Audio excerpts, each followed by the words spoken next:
बंधु आज भिडियो माध्यम मुझे छोट कहानीटी कहबी ये कहानीटी को जड़े दर्शक बंधु मते मेसेंजर माध्यम पठे तांकर ना ये भिडियो माध्यम न कहवाई से अनुरोध करते तेणु ये भिडियोटी संपूर्ण भाव में यंग जेनेरेशन पिला नहीं गठित एवं समस्त पेरेन्ट्स मानू नहीं गोटे छोट कहानीटे अच्छी ये कहानीटी को आपण जदि प्रथम शेष पर्यंत मन दे शुणुंट ग्यारंटी देवी आपण ये कहानी माध्यम बहुत कथा शिखिबे और बहुत कथा जानीपर कारण ये कहानीटी जड़े आम दर्शक भाईंकर जे कि निज जीवन रे से घटना को सामना कर सारी एवं तांकर निजर अनुभूतिर कथा सी आमको लेखि जन चलतु एबे से कहानीटी को आबे मन दे शुणा गोटे दिन राति रे तीनोटी पिला सुनसान रास्ता रे चली से माने विभिन्न प्रकार कथबार्ता होई आसुथांती एवं मझिरे मझिरे पछको अनु थांती जे कोनोसी गाड़ी घोड़ा आसिले से तांको लिफ्ट मागी से आगो को जिवे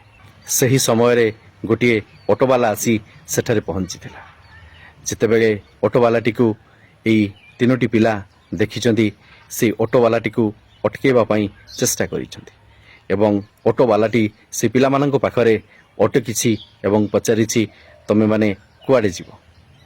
सेई पिला तीनोटी कहिथिले जे आमे पाख इंजीनियरिंग कॉलेज को आमे जीवो तमे कौन आमको सेठारे नहीं छाड़ी दबो ऑटोवाला एबे कहिछि हाँ हाँ आपण मानंकु नहीं सेठारे छाड़ी देबी किंतु ता पई टिके अधिका चार्जेस दबाको पड़िबो सही समय रे सही तीनोटी पिला कहिचंदी तमे चाहा कहबो आमे तुमको सही चार्जेस दबो किंतु आमको नहीं आम कॉलेज पाखरे टिके छाड़ी देई आसो एहीपरी कथबार्ता परे से तीनोटी पिला से ऑटोरे बसिचंदी एवं ऑटोटी आगको गड़ीछि से तीनोटी पिला से ऑटो भितर बसी बहुत मजामस्ती करुथांती एवं कथा होथांती आज पार्टीटी बहुत जमीगला आज बहुत आमे मद पीले बहुत आमे एंजॉय कले बहुत भल हैला एई भली पार्टी जदि सबु बेले मिलंता जीवनटा पूरा चेंज हो जाता जीवनटा पूरा रंगीन हो जाता एहीपरी भाव में अनेक कथा कहतांती एवं मझिरे मझिरे अभद्रामीर सबु सीमा पार हो जाउथांती ऑटोवालाटी चुपचाप ऑटो चलाऊ थाए किछि बाट आसी सारा परे से ऑटोवाला जनक कहूए भाई जदि किछि खराब न भाविबो मु तुमको गोटे कथा कहबी सही समय से पिला तीनोटी कहिचंदी भाई तमे आमको कौन शिक्षा दब तमे तो होउछ जने मूर्ख लोक तमर कौन जे ज्ञान अच्छी तमे आमको दब एहीपरी कथा जितेबेले से पिला तीनोटी से ऑटोवाला को कहिचंदी से ऑटोवाला सेठारे गाड़ी रखी देछि एवं कहिछि आज तमे जो कॉलेज रे पाठ पढ़ुतल मु सेई कॉलेज रे दिने पाठ पढ़ुतली सतके मिछ कॉलेज रे जाई रजिस्टर चेक करी देखिबो मो ना सेथिरे अछि कि नै मु भी मध्य एई कॉलेज रे जेतेबेले पाठ पढ़ितली सेतेबेले बहुत स्वप्न देखितली किंतु जेतेबेले कॉलेज आसिली मु खराब पिलांको संग दोषरे पड़ी निज जीवन को आज नष्ट कर देछि मोर बापा जड़े साधारण श्रमिक से दिन राति एक करी मते भल कॉलेज रे पाठ पढ़ौतिले जेपरी मु भल मनीषटीए हेबी एवं तांकर ना को मु रोशन करी किंतु मु मो बापा मांकर स्वप्न को पूरा करि पाली नाही ता सहित मो स्वप्न को आज भी मु धुगिसात करि देछि तम भली जेतेबेले मु स्टूडेंट थिली सर्वप्रथमे चिंता करी मु भी मध्य भल कॉलेज रे पाठ पढ़ी एवं भल चाकरीटीए करी जेतेबेले मुई कॉलेज को पाठ पढ़िबा पई आसिली खराब संग दोषरे पड़ी सबुबेले तम भली पार्टी कली मजा कली मस्ती कली एई भली समय अतिबाहित हैला जेतेबेले पाठ पढ़िबा पई विवेक कहूथाए बापांगर परिश्रमर कथा आखि आगर आसी जाउथाए सेतेबेले मन को बुझी दउथाए आहुरी समय अछि मु आज मजा करी दिए आसंता काली पाठ पढ़ी एहीपरी भावरे मु मोर अमूल्य समय को सबुबेले नष्ट परे नष्ट करी चलिली जेतेबेले परीक्षा बा सेमिस्टर आसिला सेतेबेले मोर बैक लागिला अर्थात पेपर क्लियर हैला ना एही भली बारंबार बारंबार मु एग्जाम दउथाए मोर पेपर आदो क्लियर हो न थाए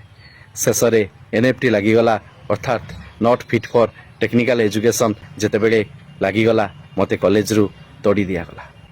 कारण सेटा जेतेबेले लागि जाए तमे आउ पाठ पढ़ी परिबो ना तापरे कौ मुह नहीं मु घर को जीवी आउ किछि ଚିନ୍ତା କରିପାରିଲି ନାହିଁ। ଯେତେବେଳେ ମୋର ପରିବାର, ମୋ ବାପା ମା, ମୋର ଗାଁର ସାଇ ପଡ଼ିଶା ମାନେ ସମସ୍ତେ ଏକଥା ଜାଣିଲେ, ସେମାନେ ମୋତେ ଛିଛାକର କଲେ। କହିଲେ, ଆମେ କ'ଣ ଭାବିଥିଲୁ, ଏଇ ପିଲାଟି କ'ଣ ବାହାରିଲା। ଏହିପରି ଅବସ୍ଥାରେ କ'ଣ କରିବି ମୁଁ ନିଜେ କିଛି ଚିନ୍ତା କରିପାରୁନଥିଲି। ଆଜି ତମେ ଯେଉଁ ମଜାମସ୍ତି କରୁଛ, ଏଇ ମଜାମସ୍ତିର ଭାର ବି ତମକୁ ଦିନେ ଉଠେଇବା ପାଇଁ ପଡ଼ିବ। ତମେ ଯେଉଁ ଭାବୁଛ ଆଜି ପଢ଼ିବି ନାହିଁ, ଆଜି ମଜାମସ୍ତି କରିଦେଉଛି, ଆସନ୍ତାକାଲିଠାରୁ ମୁଁ ପାଠ ପଢ଼ିବି, ଆସନ୍ତାକାଲି ବୋଲି କିଛି ନଥାଏ। ଭାଇ ମୋର ଗୋଟିଏ କଥା ମନେ ରଖିବ, ଆଜି ଯଦି ତମେ 6 ଘଣ୍ଟା ପାଠ ପଢ଼ିପାରୁନାହଁ, ଆସନ୍ତାକାଲି ଖରା ତରାରେ 12 ଘଣ୍ଟା ପରିଶ୍ରମ କରିବ ବୋଲି ପ୍ରସ୍ତୁତ ହୋଇଥାଉ।